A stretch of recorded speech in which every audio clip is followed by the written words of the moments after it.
Je disais tantôt que le Conseil national de transition est l'organe législatif provisoire. Il jouera d'office le rôle de l'Assemblée nationale. Le choix porté sur les 93 nouveaux récipiendaires est pour ainsi dire judicieux, voire juste. Je pense, raison garder, qu'ils feront un travail remarquable et ce choix repose sur des orientations claires données par la charte de transition. Le quota donné à chaque corporation est proportionnel à la factualité démographique nationale.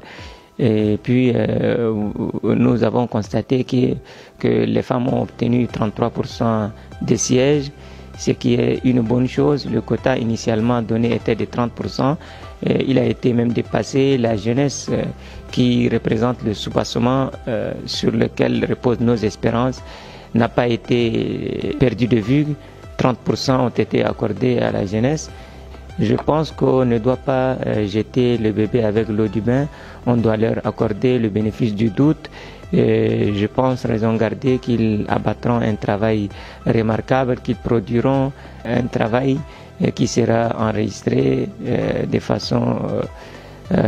façon inoubliable sur l'annale, sur l'almanach historique de notre pays.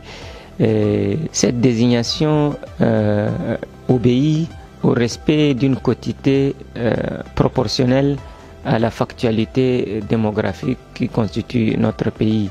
Donc nous, au niveau de la société civile, on ne peut que s'en réjouir, on ne peut que leur dire « Hurrah, allez-y de l'avant » et puis bonne chance. Ce qui fait que le choix est pour nous judicieux.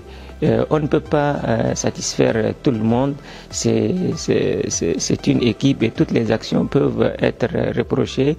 Toute œuvre humaine est par nature contestable, donc j'avoue que ce choix repose sur des jugements et un soubassement surtout rationnel, cohérent, qui est en phase avec l'évolution démographique de notre pays. Pour nous, acteurs de la société civile, une fierté et une satisfaction totale lorsque nous avons suivi la désignation des membres du Conseil national de transition.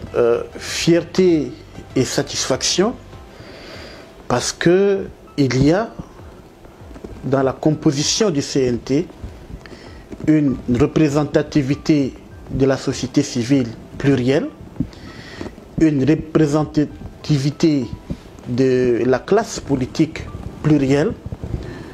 Donc, c'est pour nous une fierté parce que il y a un consensus général qui s'est dégagé suite à la consultation du comité ad hoc.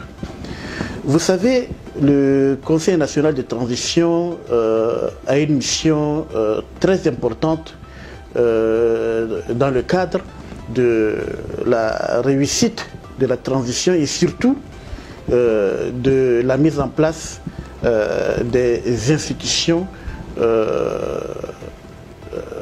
après la transition. C'est pourquoi, vu la composition des membres du CNT, nous osons croire qu'ils seront à la hauteur des attentes et des aspirations de notre peuple.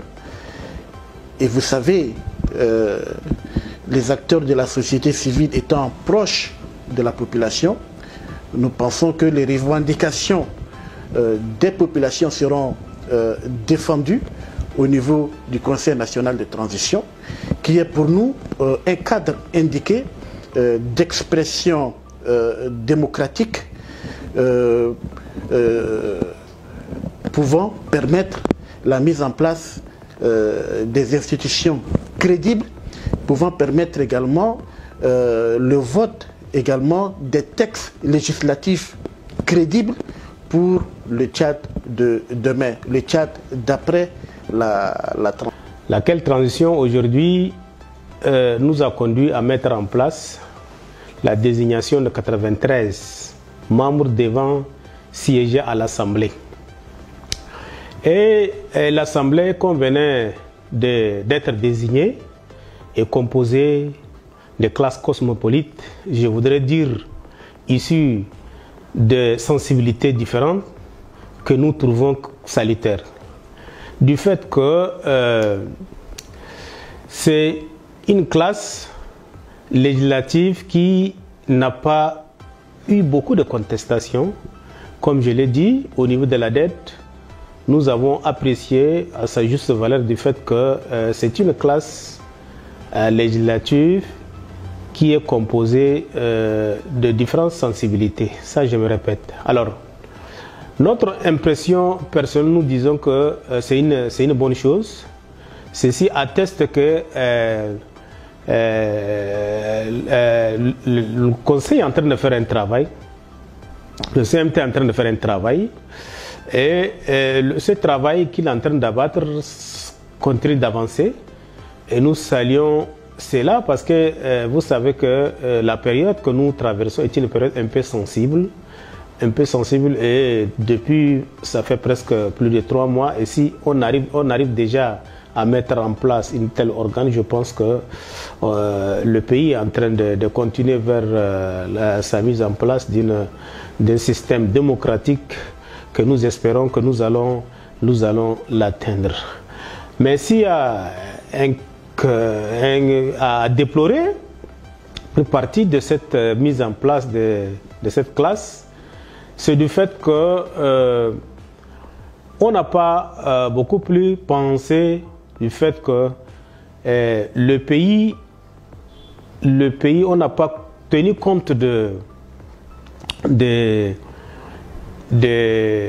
quantification démographique, parce que les provinces, on a vu certaines provinces, on a pu prendre 2 ou 3, voire 4, certaines ont eu plus et moins, mais en grosso modo, dans chaque province, on a au moins 3 représentants du peuple.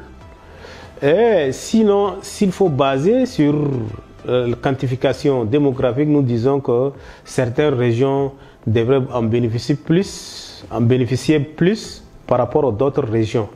Mais cela n'empêche, comme je l'ai dit, nous sommes dans une période de transition et alors, allons-y, on avance pour la mise en place d'un système démocratique. Alors, à ce niveau, nous disons au niveau de la dette que nous saluons cela et disons qu'il faut que tout le monde se donne, il faut qu'on doit se transcender, on doit se dépasser pour vraiment maintenir ce pays dans la quiétude, dans la paix, pour le bien-être de notre population.